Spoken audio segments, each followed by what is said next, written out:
শিশির ভেজা সবুজ ঘাসে ভোরের সোনালি আলো পড়েছে। সবুজ ঘাসে ভরা বিবর্ণ মাঠের এক প্রান্তে ক্যামেরা হাতে দাঁড়িয়ে আছে আজাদ।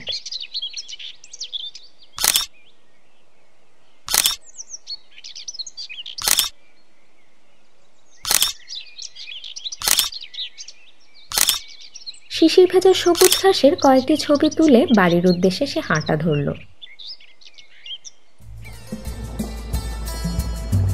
কুয়াশা ঠেলে সামনের দিকে এগিয়ে যাচ্ছে সে।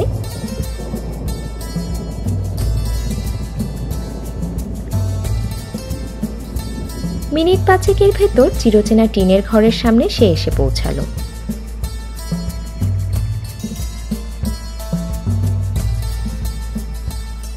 নিজের ঘরের ভেতর প্রবেশ করে সে বিছানাতে গা এলিয়ে দিল। শুয়ে থাকা অবস্থাতেই ক্যামেরায় বন্দি করা ছবিগুলো সে একের পর এক দেখতে লাগলো। আচমকা একটা ছবিতে তার চোখের দৃষ্টি স্থির হলো। ছবিটা খানিকটা জুম করে খামের ফাঁকে থাকা বস্তুটা বোঝার চেষ্টা করতে লাগলো।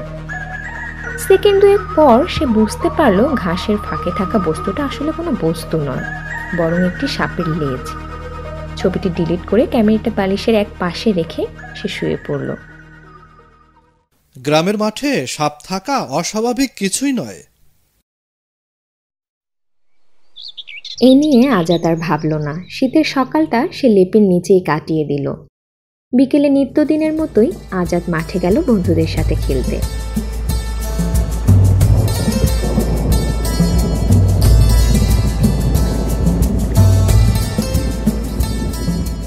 অকর্মঠ জোয়ান যুবক সে।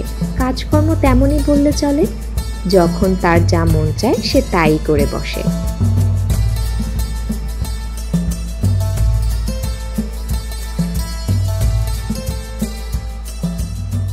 বন্ধুদের সাথে খেলা শেষে আজাদ বাড়ি ফেরার উদ্দেশ্যে মাঠ ত্যাগ করে কাঁচা রাস্তায় উঠে দাঁড়ায়। 5-6 কদম দেবার পরই তার বন্ধু নিলয় পেছন থেকে ডাক দিয়ে বলে, আজাদ, এই আজাদ, মাঠে আয়, দেখ আমরা কি পেয়েছি। আজাদের একটু কৌতূহল জাগলো, তাই নিলয়ের পিছু পিছু আবারও মাঠে এসে হাজির হলো। মাঠে উপস্থিত রয়েছে তার আরো 6 বন্ধু। সে একটু এগোতেই লক্ষ্য করলো তার বাকি বন্ধুরা গাছের ডাল হাতে নিয়ে দাঁড়িয়ে আছে। তারা দাঁড়িয়ে আছে গাছের ডাল দিয়ে কিছু একটাকে আঘাত করছে। একটু সামনে আসতেই বিষয়টা তার কাছে পরিষ্কার হলো। প্রায় 10 ফুট লম্বা একটা সাপকে তারা গাছের ডাল দিয়ে আঘাত করছে। আরে সরে আয় তোরা, ছোবল খেলে সব মজা ছুটে যাবে। আরে ভাই, মজা নেই, আমাদের সবল মারতে পারবে না। আর তাছাড়া প্রতিদিন আমরা এই মাঠেই খেলি।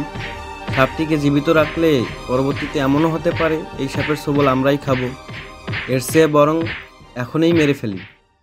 নিলয় আজাদের হাতে একটা গাছের ডাল ধরিয়ে দিল। বন্ধুদের কথায় পড়ে সেও সাপটিকে গাছের ডাল দিয়ে কষে কয়েকটি আঘাত করল।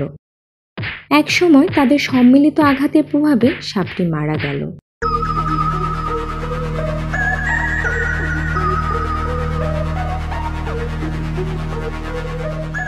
মাঠের পাশে থাকা নদীতে মৃত সাপটিকে ফেলে দিয়ে তারা যে যার মতো বাড়ি ফেরার পথ ধরল।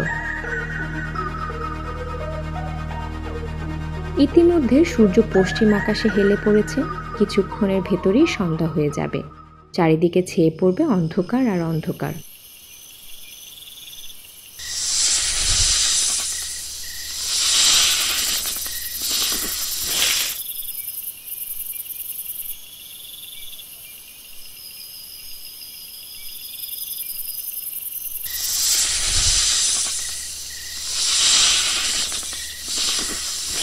বাড়ি ফেরার পথে আজাদের কাছে বারবার মনে হচ্ছিল কেউ তার পিছু নিচ্ছে, কিন্তু সে অনেকবার পিছন ফিরে তাকিয়েও কাউকে দেখতে পায়নি। হয়তোবা মনের ভুল হবে।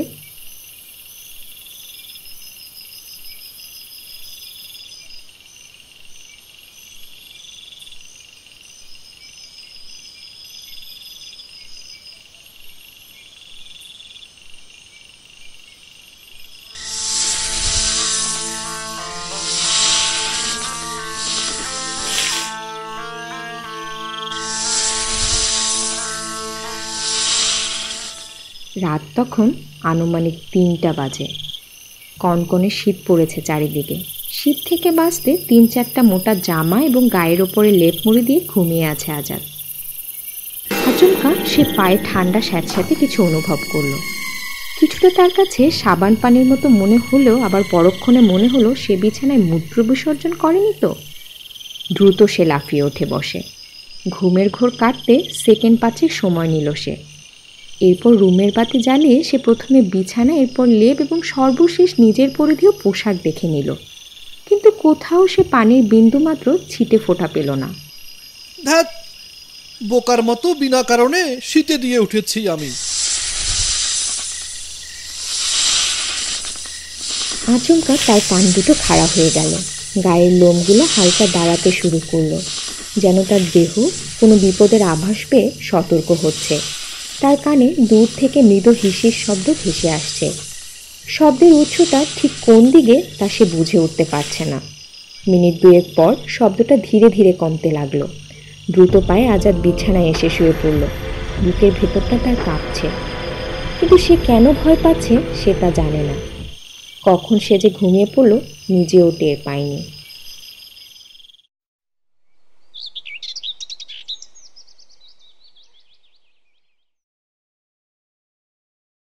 সকাল সকাল তার কানে চিৎকার চেঁচামেচির শব্দ এলো।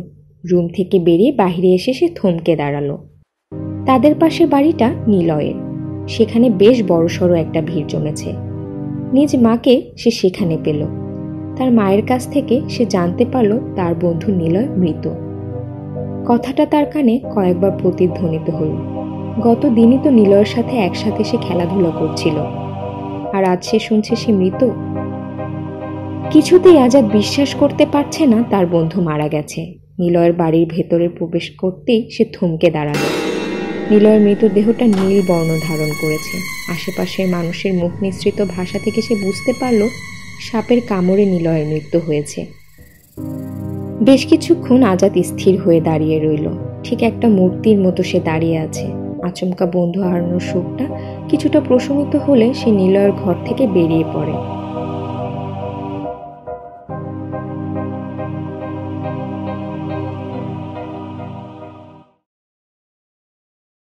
নিজ রুমে এসে ধকধক করে 1 গ্লাস পানি পান করলো।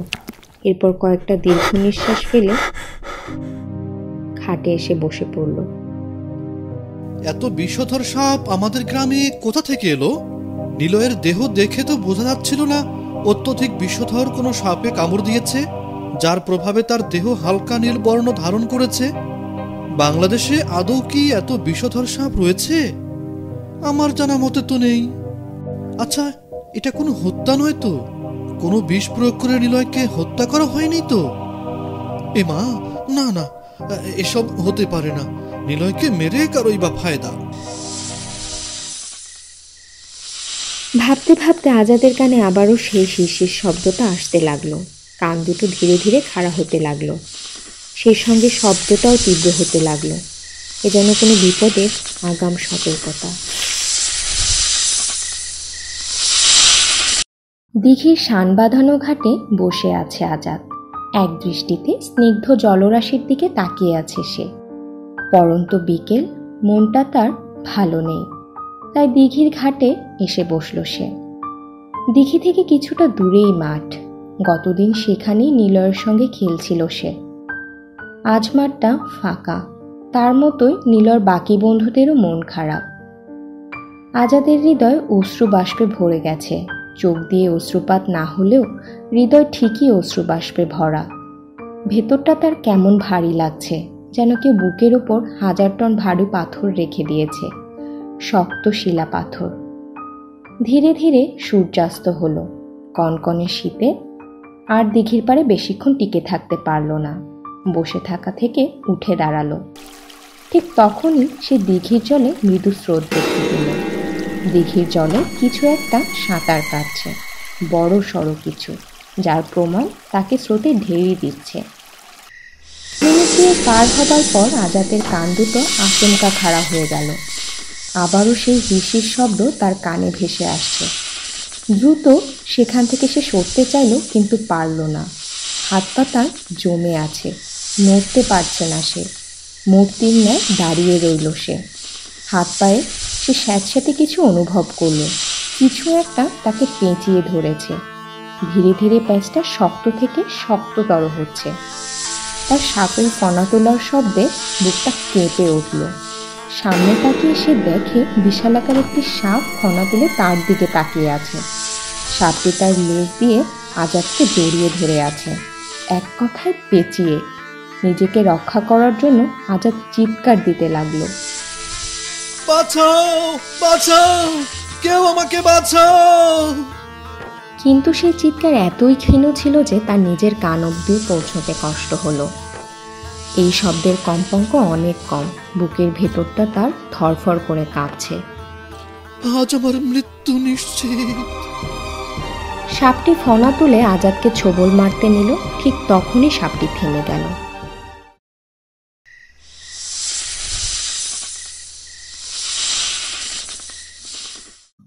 আজাদকে ছেড়ে দিয়ে দিঘির জলরাশিতে মিলিয়ে গেল।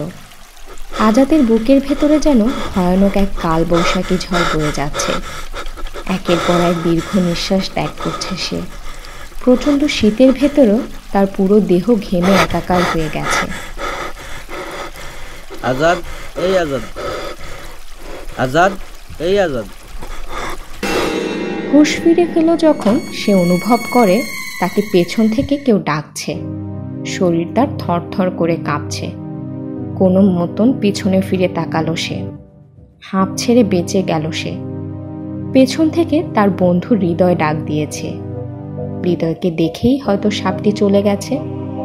হৃদয় আজাদের নিকট আসতেই সে হৃদয়কে জাপটে জড়িয়ে ধরল। হৃদয় কিছু বলতে গিয়েও থেমে গেল। মিনিট দশেক এমনিভাবেই আলিঙ্গনরত অবস্থায় পার হয়ে গেল। হৃদয়কে ছাড়ার পর আজাদকে হৃদয় প্রশ্ন করল, কিরে, কি হয়েছে? কিছু না, চল বাড়ি যাই। নিলয়ের জন্য খারাপ লাগছে, তাই না? হ্যাঁ। হৃদয় আর কথা না বাড়িয়ে আজাদের সঙ্গে হাঁটা শুরু করলো। মাঝপথে আজাদ হৃদয়কে প্রশ্ন করল, তা হঠাৎ দিঘির ঘাটে যাওয়ার পেছনের হেতু কি? আরে মাঠে এসেছিলাম, দেখলাম কেউ আছে কিনা, পেলাম না কাউকে। তারপর ভাবলাম একটু দিঘির পাড় থেকে ঘুরে আসি। দিঘির ঘাটে আসতেই দেখি তুই দিঘির ঘাটে দাঁড়িয়ে আছিস। শুধু কি আমাকেই দাঁড়িয়ে থাকতে দেখেছিস? হ্যাঁ, হঠাৎ এই প্রশ্ন কেন? কেন, তোমার ভাষ্য মতে কি অন্য কাউকে দেখার কথা নাকি? কথার প্রসঙ্গটা পাল্টিয়ে আজাদ বলল, আরে না, আমি তো বলছিলাম যে দিঘির ঘাটে কি আর অন্য কাউকে দেখিস নাই, মানে পুরো ঘাটে, বুঝেছিস? ওহ, বুঝেছি। কথা বলতে বলতে বাড়ি চলে এসেছে। হৃদয় তার বাড়িতে প্রবেশ করতে নিল। আজাদ বাধা দিয়ে বলল, এখন ঘরে যাবি না? আমার ভয় করছে একা যেতে। তুই একটু দাঁড়িয়ে থাক, আমি যাবার পর তুই ঘরে ঢুকিস। হ্যাঁ। দ্রুত পায়ে আজাদ তার ঘরে প্রবেশ করল। বুকের ভেতর এখনো ঝড় বয়ে যাচ্ছে। ভয় নামক যে কালো মেঘ তার ভেতর জমাট বেঁধেছে তা এত সহজে কাটবে না। এত ভয়ঙ্কর পরিস্থিতিতে পড়ার পরেও নিজেকে শান্ত রাখতে সক্ষম হয়েছে, সেটাই অনেক বড় কথা। হৃদয়ের ভাষ্য মতে তো আমি ব্যতীত আর কাউকে সে দিঘির ঘাটে দেখে নাই। তাহলে কি এসব আমার মনের ভুল? গভীর রাত। আজাদের রুমে থাকা কাঠের জানালাটা খুলে সে বাহিরের দিকে তাকিয়ে রইল। অন্ধকার আকাশের বুক চিরে উকি দিচ্ছে হিমাংশু তথা চাঁদ। মৃদু চাঁদের আলো পুরো পৃথিবীতে ছেয়ে যাওয়া অন্ধকারকে দূর করছে। কিছুক্ষণ চাঁদের দিকে একদৃষ্টিতে আজাদ চেয়ে থাকল। কানে ভেসে আসলো আবারও সেই হিসির শব্দ। দ্রুত সে জানালা বন্ধ করে সতর্ক হয়ে গেল। হিসির শব্দটা আর তার কানে আসছে না। কিছুক্ষণ কান খাড়া করে সে খাটের ওপরেই বসে রইল। শব্দটা এখন আর আসছে না।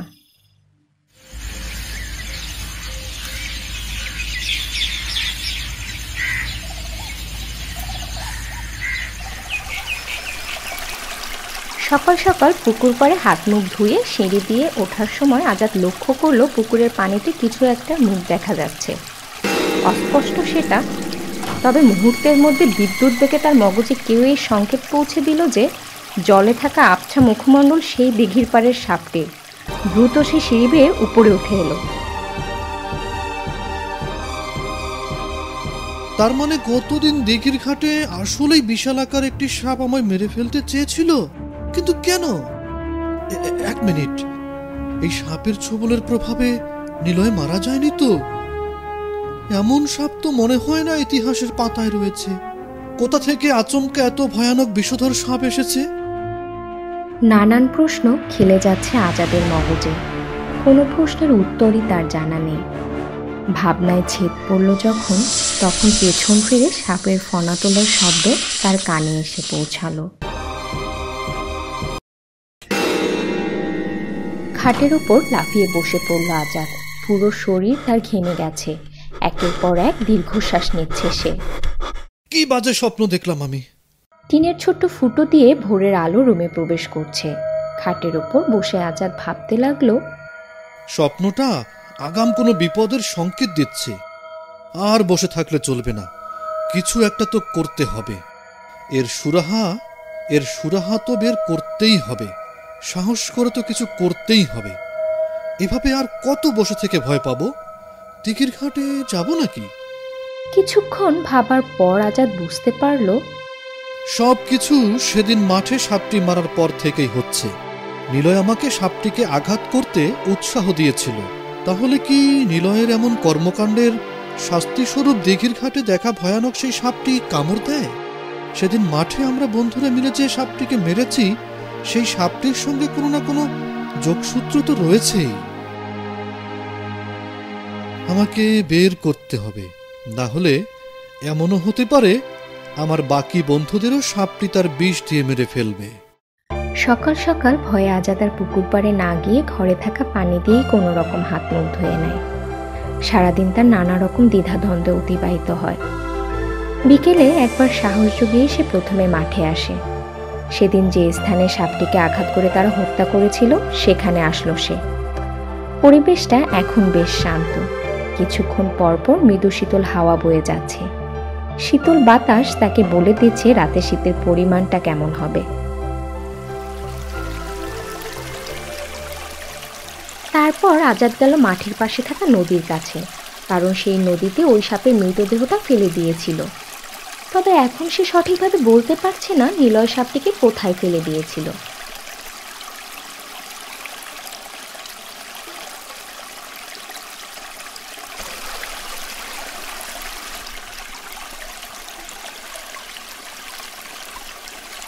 একটা গাছের ডাল দিয়ে নদীর পানিতে প্রায় 10 মিনিট ধরে সে খোঁজাখুঁজি করল, কিন্তু কোথাও খুঁজে পেল না। আজাদ তখন ভাবলো নদীর স্রোতে মনে হয় সাপের মৃতদেহটা ভেসে চলে গেছে। হতাশ মনে সে নদীর পাড় ত্যাগ করে আবার গেল দিঘির পাড়ে। কান দুটো তার আবারও খাড়া হয়ে গেল। দিঘির জলে বিশালাকার একটা সাপের আবছা বিম্ব দেখা যাচ্ছে। আজাদের কাছে মনে হলো সাপটি যেন তার পিছনেই রয়েছে, কারণ দিঘির জলে সাপের যে বিম্বটা দেখা যাচ্ছে সেটা আজাদের ঠিক পিছনে। সে কয়েকবার পেছনে তাকালো, কিন্তু কোনো কিছুই তার চোখে পড়ল না। তার কেন জানি মনে হতে লাগলো যে রাতের আধার নামলেই সেই বিশালাকার সাপের দেখা মিলবে। এদিকে সন্ধ্যাও ইতিমধ্যে ঘনিয়ে এসেছে। আজাদ দিঘির পাড়ে দাঁড়িয়ে সন্ধ্যা হবার অপেক্ষা করতে লাগলো। চোখের দৃষ্টি তার দিঘির জলের দিকে। অন্ধকার যত ছেয়ে যাচ্ছে ততই ক্রমশ দিঘির জলে সাপের বিম্ব স্পষ্ট হচ্ছে। আর এদিকেও সূর্য পশ্চিম আকাশে হেলে পড়েছে। কুয়াশার ঠেলে দিঘির জলে সূর্যের হালকা লাল কিরণ পড়ছে। চারিদিকে পুরোপুরি অন্ধকার হয়ে ছেয়ে গেছে। দিঘির জলে মৃদু স্রোত বইতে শুরু করেছে। আজাদের কানে ভেসে আসছে সেই হিসির শব্দ। দিঘির ঘাট থেকে আস্তে আস্তে সে পিছু হাঁটতে লাগলো। আচমকা দিঘির জল থেকে বিশালাকার একটি সাপ মাথা তুলে আজাদের দিকে তাকিয়ে রইল। আজাদ বুঝতে পারল এই বিশাল সাপটির বাসস্থান এই দিঘিরই তলদেশে। সাপটি আঁধারে গা ঢেকে বের হতে পছন্দ করে। সাপটি ধীরে ধীরে নিজের রূপ বদলাতে থাকল। দৃশ্যটা দেখে আজাদ কিছুটা অবাক হল। লেজের উপরের অংশ পুরো মানব রূপ ধারণ করছে, তবে দেহের বর্ণ সাপের মতোই, একটি মেয়ের রূপ ধারণ করছে। পায়ের অংশ থেকে সাপের লেজ আর বাকি দেহের চামড়া সাপের মতো, কিন্তু আকৃতি এবং মুখমণ্ডল মানুষের মতো। কি দেখছি আমি? একরাশ ভয় আর বিস্ময় কাজ করছে আজাদের ভেতর। সর্পমানবী ধীরে ধীরে দিঘির জল থেকে বেরিয়ে ভূমিতে অবতরণ হতে লাগলো, আর আজাদ ধীরু পায়ে পেছনে যেতে লাগলো। সে ভালো করে জানে এখান থেকে আজ আর পালানোর কোনো সুযোগ নেই। এমন অদ্ভুত সর্পমানবীর গতির সঙ্গে পারবে না সে। এর চেয়ে বরং সর্পমানবীর কাছে ক্ষমা চাওয়াই শ্রেয়। আজাদ হাঁটু গেড়ে বসে পড়ল, অনুনয় করতে লাগলো সে। ক্ষমা করে দাও, ক্ষমা করে দাও, ভুল হয়ে গেছে, আর হবে না, এমন আর হবে না। ক্ষমা চাওয়াতে কি আমার ছোট বোন ফিরে আসবে? তোদের শাস্তি তো পেতেই হবে। তাহলে আমায় হত্যা করো, আমার বাকি বন্ধুদের কিছু করো না। সবাই মরবি, তোরা সবাই মরবি। আমার ছোট বোনটাকে মারার সময় তো বেশ মজা পাচ্ছিলি তোরা। এখন ঠিক তুই সেই রকম পরিস্থিতিতে পড়েছিস, বুঝবি এখন মৃত্যু ভয় কেমন। দোষ একা আমাদের নয়। আজাদ মনে মনে ভাবতে লাগলো কি করলে সে বাঁচতে পারবে। মাথায় একটা বুদ্ধি তার খেলে, কোমল জায়গাতেই তাকে আঘাত করতে হবে। নিজের বোনের মৃত্যুর জন্যে সর্বপ্রথম আপনি দায়ী। নিজের বোনকে নিজের সঙ্গে রাখলে আজ সে বেঁচে থাকতো। সর্পমানবী ফনা তুলে আজাদকে ছোবল মারার জন্য এগিয়ে আসতে নিল। তখনই আজাদ বলল, সত্যি বলছি তো, আর তাই আমাকে মুখ বন্ধ করে মারতে চাইছেন? সর্পমানবী কিছু একটা ভেবে ছোবল মারতে গিয়েও থেমে গেল। সর্পমানবী ধীরে ধীরে আজাদকে মুক্ত করে দিল। আজাদও ছাড়া পেয়ে বড় একটা হাসি দেয়। এরপর সে কিছু বলতে নেয়, কিন্তু তার আগেই সর্পমানবী তার বিশাল লেজ দিয়ে প্রচণ্ড জোরে তাকে আঘাত করে। লেজের জোরালো আঘাতে আজাদ ছিটকে গিয়ে দূরে পড়ল। মুখ দিয়ে তার রক্ত বের হতে লাগলো। ভেবেছিল সে বেঁচে যাবে, কিন্তু সে ভুল ছিল। জ্ঞান হারানোর আগ মুহূর্ত পর্যন্ত সে দেখল সর্পমানবী ক্ষিপ্র গতিতে তার দিকে এগিয়ে আসছে।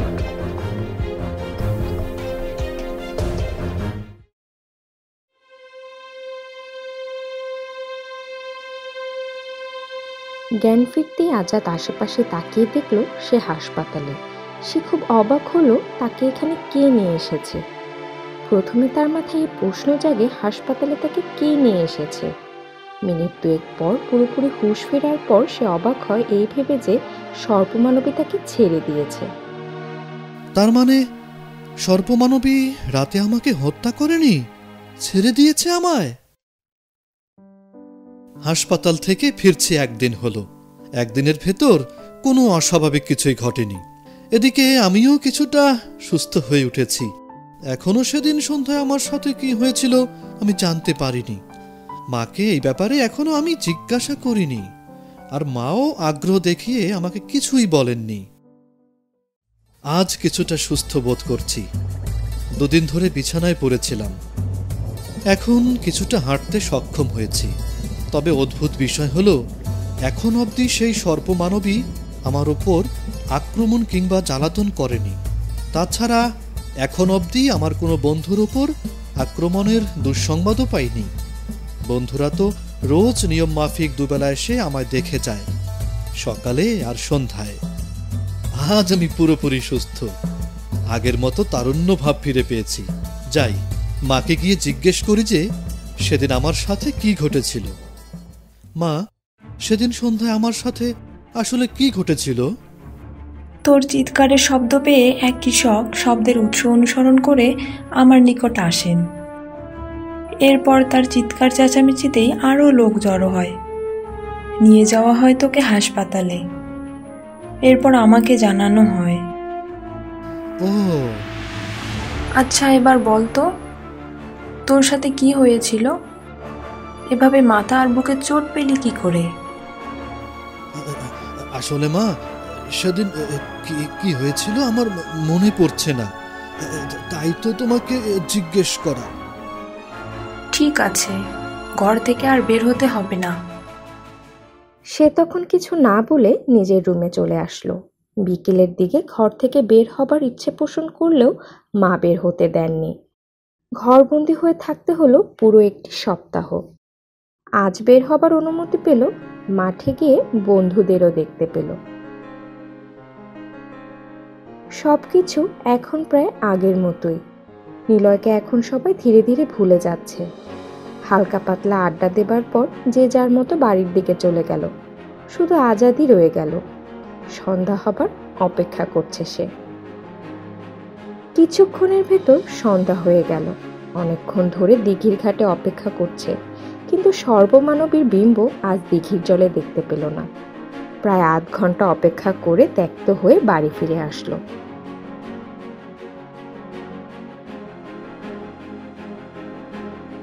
এভাবে আরো 6টি দিন অতিবাহিত হলো। একদিনও সর্পমানবীর কোনো চিহ্ন দেখতে পেল না। দিঘির ঘাটে প্রায় প্রতিদিনই তার জন্য অপেক্ষা করে আজাদ। পরের দিন সন্ধ্যায় দিঘির ঘাটে মিনিট 2 দাঁড়িয়ে ফেরার জন্য পা বাড়ালো। সর্পমানবীকে আর দেখার কোনো আশাই রাখে না সে। সে হয়তো গ্রাম ছেড়ে বহু দূরে চলে গেছে।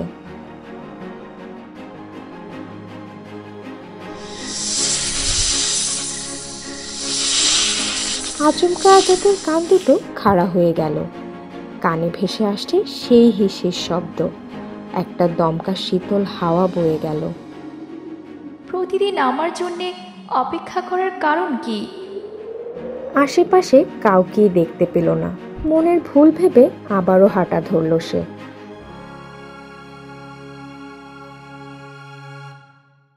কদম 2 যেতে আবারও কানে সেই হিসের শব্দ ভেসে আসলো। বুঝতে পারল এটা মনের ভুল নয়। এভাবে লুকোচুরি খেলার কোনো মানেই হয় না। কানে ভেসে আসলো ঘাস ঘেঁষে ক্ষিপ্র গতিতে কিছু এগিয়ে আসার শব্দ। সেকেন্ডের ভেতর সামনে এসে হাজির হলো সেই সর্পমানবী।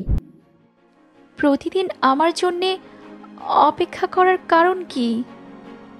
আসলেই তো আমি অপেক্ষা কেন করছি না, মানে সেদিন আপনি আমাকে হত্যা করেননি, শুধু এটুকু জানার জন্যই অপেক্ষা করছিলাম।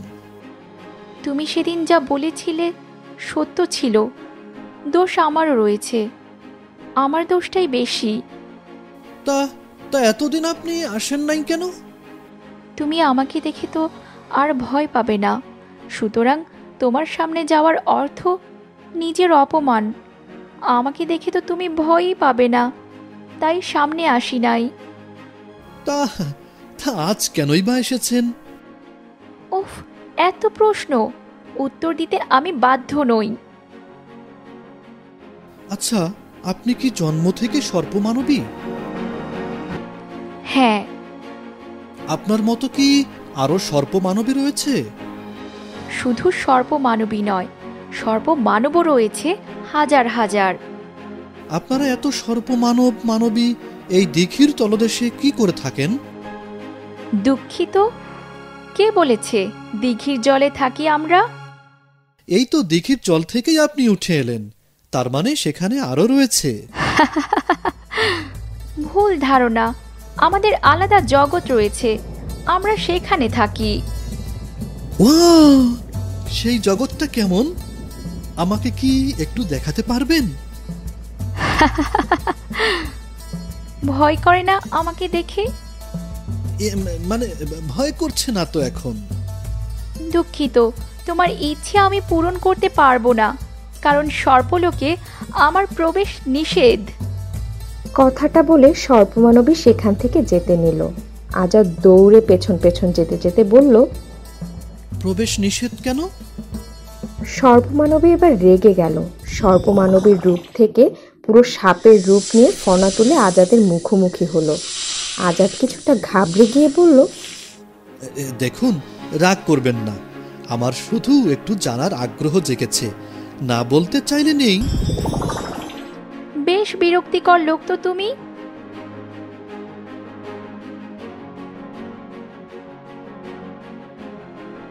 সর্পমানবী এগিয়ে দিঘির ঘাটে এসে বসল। আজাদও তার পাশে গিয়ে বসল। সর্পমানবী বলতে শুরু করলো, সর্পলোক থেকে আমাকে বের করে দেয়া হয়েছিল। যেহেতু আমার বাবা মা অনেক আগেই মারা গেছেন, সেহেতু আমার ছোট বোন আমার সঙ্গে তোমার দুনিয়াতে চলে আসি। আর প্রথমবার মানবের দুনিয়াতে এসে আমার কৌতূহল জেগে বসে। ঘুরে ঘুরে দেখতে শুরু করি তোমাদের গ্রাম, নিজের ছোট বোনের কথা না ভেবেই, যার ফলে সে তোমাদের হাতে মারা গেল। দোষটা দেখতে গেলে আমারই বেশি। সর্পলোক থেকে বিতাড়িত আমি হয়েছি। সেই সাজাটা পেল আমার ছোট বোন। বোনকে হারিয়ে পাগল হয়ে যাই। নিজের ক্ষমতা কাজে লাগিয়ে বোনের দেহে কে কে আঘাত করেছে তাদের চেহারা দেখে নেই। নিলয়ের ওপর সবচেয়ে বেশি রাগ হয়, যার ফলে তাকেই সবার আগে হত্যা করেছি। এই প্রথম আমি নিজের বিষ ব্যবহার করে কাউকে হত্যা করেছি। যা হবার হয়েছে। আমি কিন্তু সব জানতে চাইনি। আমি জানতে চেয়েছিলাম সর্পলোকে আপনার প্রবেশ কেন নিষেধ। আমাকে নিয়ে তোমার এত ইন্টারেস্ট কেন? এমা, আপনি দেখি ইংরেজিতেও কথা বলতে পারেন। কাল বাকিটা বলবো। রাত হয়ে এসেছে, বাড়ি ফিরে যাও। কথাটা বলি দিঘির জলে সর্পমানবী ঝাঁপ দিল। চোখের পলকেই অদৃশ্য হয়ে গেল সে। এবার বুঝেছি কেন সে দিঘির ঘাটে এসে বসেছিল, যাতে সে দ্রুত কেটে পড়তে পারে।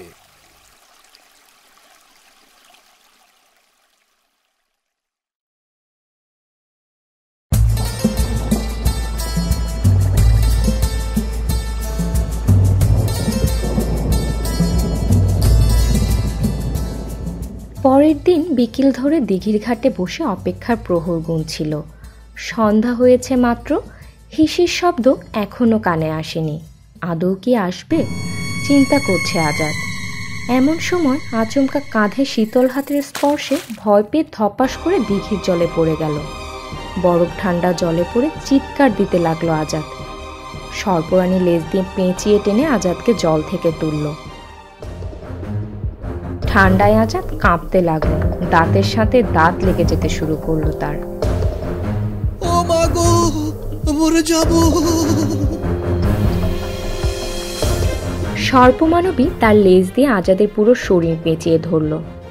আজাদ কাঁপতে কাঁপতে বলতে লাগলো, একে তো ঠান্ডায় মরে যাচ্ছি, তার উপর আপনি আমায় মারার জন্য পেঁচিয়ে ধরেছেন। হাদারাম একটা। মিনিট দুয়েক পর আজাদের দেহ কিছুটা উষ্ণ হতেই সে বলে ওঠে, এবার বুঝেছি কেন পেঁচিয়ে ধরেছেন। আপনার দেহ বেশ উষ্ণ, তাই তো নগ্ন অবস্থায় এত শীতের ভেতরেও। সর্পমানবীর মস্তিষ্কে নগ্ন শব্দটা গেঁথে গেল। কয়েকবার সে শব্দটা মনের ভেতর নাড়াচাড়া করলো। সেকেন্ড 10 পর হুট করে সে সর্পমানবী রূপ থেকে সর্পরূপে নিয়ে নেয়। এখন আর রূপ বদলিয়ে লাভ কি, সব তো আগেই দেখে ফেলেছি। কিছুক্ষণ পিনপতন নীরবতার বিরাজ করলো। নীরবতা ভেঙে আজাদ বলল, আরে আরে সর্পমানবী, রূপ নিন, কোনো সমস্যা নেই। আপনি হলেন সর্পমানবী আর আমি হলাম মানুষ। আমার কাছে নগ্ন শব্দটা কেমন জানি বাজে লেগেছিল, তাই রূপ পাল্টাই। আচ্ছা যা হোক, বাদ দিন, মূল কথায় আসি, যে কারণে আজ এখানে আমি এসেছি। তা বলুন, আপনাকে কেন নিজ জগৎ থেকে বিতাড়িত করা হয়েছে? আমাকে বের করে দেয়া হয়নি, বরং আমি পালিয়ে এসেছি। আমার ছোট বোনকে নিয়ে আমি পালিয়ে আসি, না হলে ওরা আমাকে না পেয়ে আমার ছোট বোনকে মেরে ফেলতো। মানেটা হলো আমাকে বিতাড়িত করা হয়নি, আমি নিজে পালিয়ে এসেছি। গতদিন মিথ্যে বলেছি, তোমাকে বিশ্বাসযোগ্য মনে হয়নি, তাই গতদিন সত্য বলিনি, চলে গিয়েছিলাম। তাহলে আজ হঠাৎ সত্য বলার কারণ কি? আমার আচরণের ভেতরে এমন কি খুঁজে পেয়েছেন যে ধীরে ধীরে বিশ্বাস করছেন? জটিল প্রশ্ন। কেন কেন জটিল প্রশ্ন? কোনো জটিল প্রশ্ন নয়, উত্তরটা খুব সহজ। উত্তরটা কি? উত্তরটা হবে পরিস্থিতি মানুষের মন মানসিকতা পাল্টে দেয়। কি জানি, তবে আমি মানুষ নই। যা হোক, মূল কথায় আসি। আপনাকে বিতাড়িত কেন করা হয়েছে? সর্পরানী এবং সর্পরাজকে অসম্মান করায় আমাকে মৃত্যুদণ্ডের শাস্তি দেয়া হয়, আর আমি পালিয়ে চলে আসি। মৃত্যুদণ্ড? হ্যাঁ। আজাদের কানজোড়া আচমকা খাড়া হতে লাগলো। সর্পমানবী আবার কিছু বলতে নিল, তাকে থামিয়ে দিয়ে আজাদ বলল, শব্দটা শুনতে পারছেন? কিসের শব্দ? কিছু একটা বলতে গিয়েও সে থেমে গেল। বহু দূর থেকে হিসের শব্দ ভেসে আসছে। সর্পমানবীর মুখটা কেমন জানি মলিন হয়ে গেল। বিপদ! সর্পমানবী আজাদকে ছেড়ে দিয়ে নিজের সর্পরূপ নিয়ে চারিদিকে তাকাতে লাগলো। পাতার মর্মর শব্দ পেল আজাদ।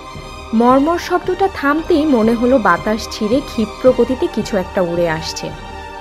আচমকা সর্পমানবীকে বিশাল একটা কিছু জোরে ধাক্কা মারল। সর্পমানবী ছিটকে গিয়ে আজাদের পাশে গিয়ে পড়ল। আজাদ সামনে তাকিয়ে মৃদু আবছা আলোতে দেখতে পেল একটা বিশালাকার সাপ। সে তৎক্ষণাৎ বুঝতে পারল তার সামনে অন্ধকারের ভেতর গা ঢাকা দিয়ে আছে একটা সর্পমানব। আজাদ সর্পমানবকে কোনো মতে টেনে উঠে বসাতে চেষ্টা করতে লাগলো। অন্ধকারের বুক ছিঁড়ে বিশালাকার সর্পমানব তাদের সামনে দৃশ্যমান হলো। আকারে সর্পমানব সর্পমানবীর থেকেও বৃহৎ। দৃশ্যটা দেখে আজাদের গলা ভয়ে শুকিয়ে কাঠ হয়ে যেতে শুরু করলো। সে ভুলেই গেছে ভেজা শরীরে প্রচণ্ড শীতের মধ্যে দিঘির ঘাটে সে। ঠান্ডায় কাঁপার বদলে ভয়ে ঘামছে সে। এখান থেকে চলে যাও, না হলে তুমি বিপদে পড়বে। ওরা আমাকে নিয়ে যেতে লোক পাঠিয়েছে। এসব থেকে দূরে থাকো, না হলে তোমাকে ওরা মেরে ফেলবে। না না, আপনাকে এভাবে মৃত্যুর মুখে একা ফেলে রেখে আমি চলে যেতে পারি না। সামনে থাকা সর্পমানব তার বিশালাকার লেজ দিয়ে আজাদের দিকে লক্ষ্য করে আঘাত করল। আজাদ ছিটকে গিয়ে পড়ে দিঘির জলে ডুবে গেল। এত জোরালো আঘাত ছিল যে আঘাতের সাথে সাথেই সে অচেতন হয়ে পড়ে। দিঘির জলে ডুবে যাচ্ছে সে। ধীরে ধীরে দিঘির তলদেশের দিকে যাচ্ছে সে। নাক দিয়ে হালকা পরিমাণে রক্ত গড়িয়ে পড়ছে। শরীরের তাপমাত্রা ধীরে ধীরে তার কমে যাচ্ছে। ফুসফুসে অক্সিজেনের ঘাটতি সময়ের সাথে সাথে বৃদ্ধি পাচ্ছে।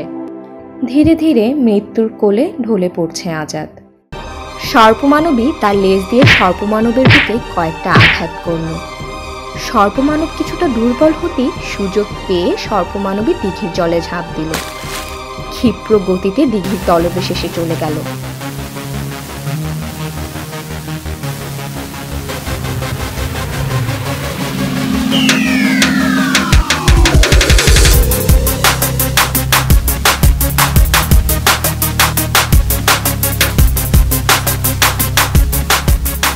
দ্রুত আজাদকে নিয়ে দিঘির জলের উপরিভাগে এসে দিঘির পাড়ে না উঠে ক্ষিপ্র গতিতে স্রোতের প্রভাবে সাথে সাথে সর্পমানব থেকে সে দূরে যেতে লাগলো।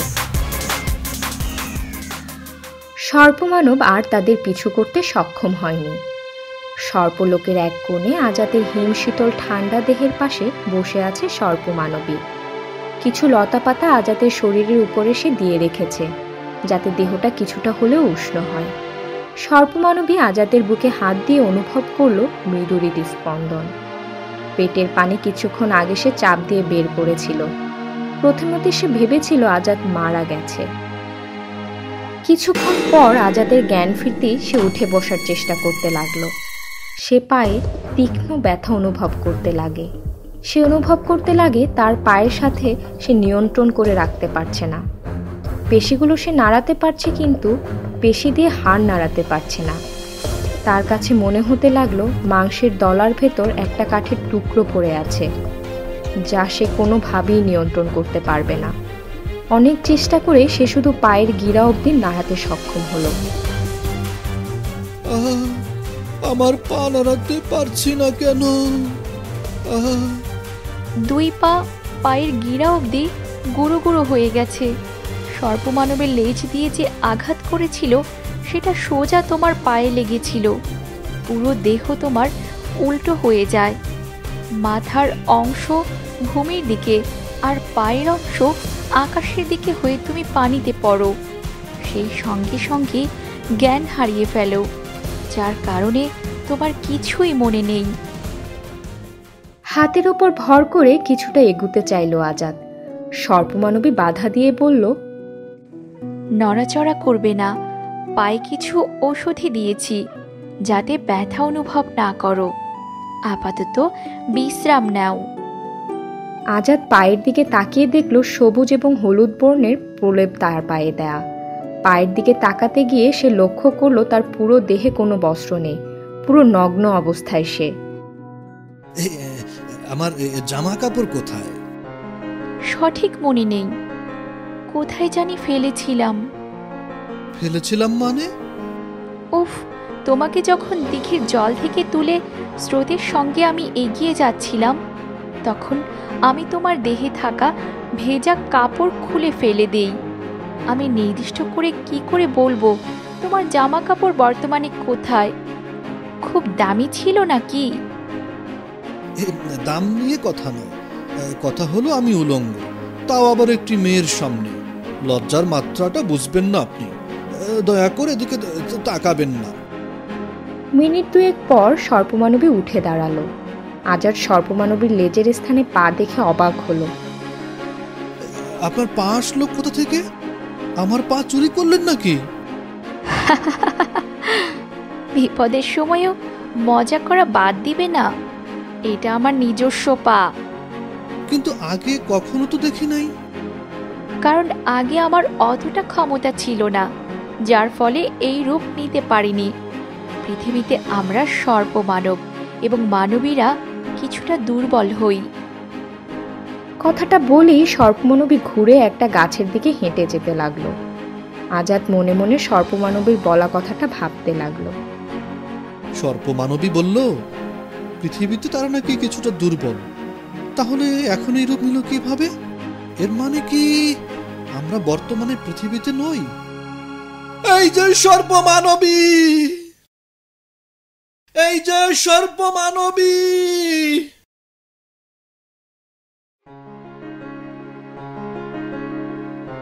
কি হলো? তোমার জন্য পোশাকের ব্যবস্থা করছি, তাও কি করতে দিবে না? একটা ছোট্ট প্রশ্ন ছিল, আমরা বর্তমানে কোথায়? সর্পলোকে। কি মৃত্যু মুখে এসেছেন আপনি? মাথা খারাপ নাকি আপনার? ওরা নিশ্চয়ই আমাদের পৃথিবীতে তন্ন তন্ন করে খুঁজে বেড়াবে। কেউ ধারণাই করতে পারবে না আমরা সর্পলোকে। বর্তমানে আমরা নিরাপদে রয়েছি। কিন্তু সর্পলোকে বসবাসরত কোনো সর্পমানব কিংবা সর্পমানবী যদি আমাদের দেখে ফেলে, তাহলে তো আমাদের বিপদ হবে। এটা আমার বাড়ি, সারা সর্পলোক জানে এটা পরিত্যক্ত, কেউ আসবে না এখানে, চিন্তার কিছু নেই। আমি বাড়ি ফিরে যেতে চাই। ভাঙা পা নিয়ে বাড়িতে যাবে কি করে? জানি না, আপনি আমার পা ঠিক করে দেন। আমাদের সাধ্যের বাহিরে। তবে তবে কি? সর্পরানী তোমার পা ঠিক করে দিতে পারবে, তবে তার কাছে গেলে তুমি তার খাদ্যে পরিণত হবে। তোমার ধারণা থেকেও হিংস্র সে। শুধু সর্পরানীই নয়, সর্পলোকের সবাই অনেক হিংস্র।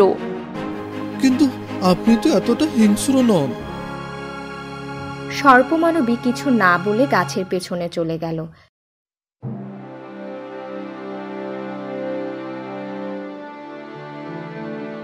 মিনিট 10 পর লতাপাতার তৈরি একটা পোশাক আজাদের দিকে এগিয়ে দিল। আজাদ দ্রুত পোশাকটা পরে নিল। এখন আর ঢেকে কি, সব তো দেখেই ফেলেছি। আজাদ কিছু বলল না। সর্পমানবী নীরবতা ভেঙে আবার বলে ওঠে, সর্পরানীর কাছে থাকা মণিটা পেলে তোমার পা ঠিক করতে পারতাম, কিন্তু তার কাছ থেকে সেটা আনাই তো মুশকিল। সম্ভাবনা শতকরা 0। চেষ্টা করতে তো কোনো ক্ষতি নেই, এমনিও পালিয়ে পালিয়ে থাকতে হবে। মাথা খারাপ নাকি? মোটেও না। বর্তমানে সর্পরানীর সব সৈনিক নিশ্চয়ই আমাদের খোঁজে রয়েছে। গোপনে হামলা করলে হয়তো মণিটা নিতে পারবেন। সর্পমানবী কিছুক্ষণ ভাবল।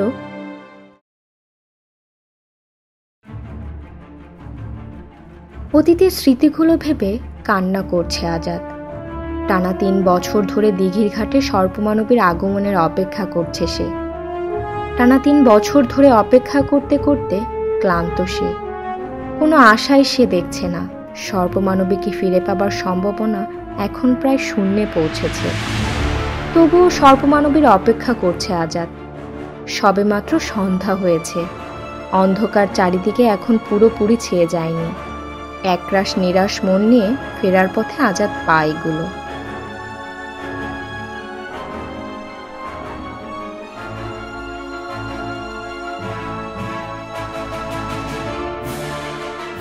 কিছু দূর যেতেই আচমকা কানে সেই চিরচেনা হিসির শব্দটা ভেসে আসলো। আজাদের মুখে এক চিলতে হাসি ফুটে উঠল। দ্রুত পায়ে পেছনে ফিরে গেল সে।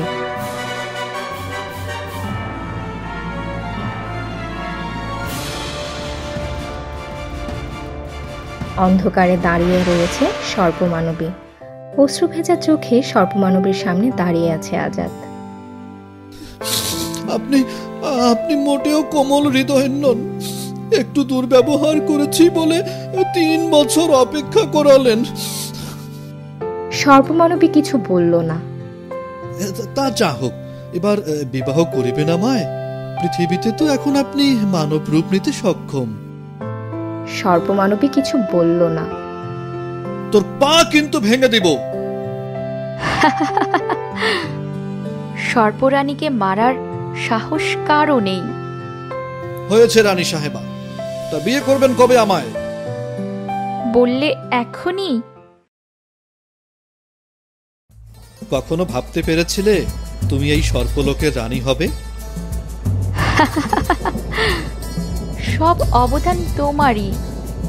আমার পচা বুদ্ধির জোরেই হয়েছে। সেদিন আজাদের দেয়া বুদ্ধি অনুসরণ করেনি সর্পমানবী। সর্পমানবীর বাড়িতেই তারা 3 দিন অতিবাহিত করে। এই 3 দিনে তাদের সম্পর্কটা আরো গভীর হয়। এরপর একদিন আজাদ তার পা ঠিক করা নিয়ে সর্পমানবীর সঙ্গে দুর্ব্যবহার করে, যার প্রভাবে সর্পমানবী সর্পরানীর কক্ষে লুকিয়ে প্রবেশ করে এবং জেদের বশেই মণিটি চুরি করে এবং মণির সহায়তায় আজাদের পা ঠিক করে দেয়। মণি চুরি হবার খবর সর্পরানী জেনে যাবার পর পুরো সর্পলোকে সর্পমানবীকে খোঁজার কাজ শুরু হয়ে যায়।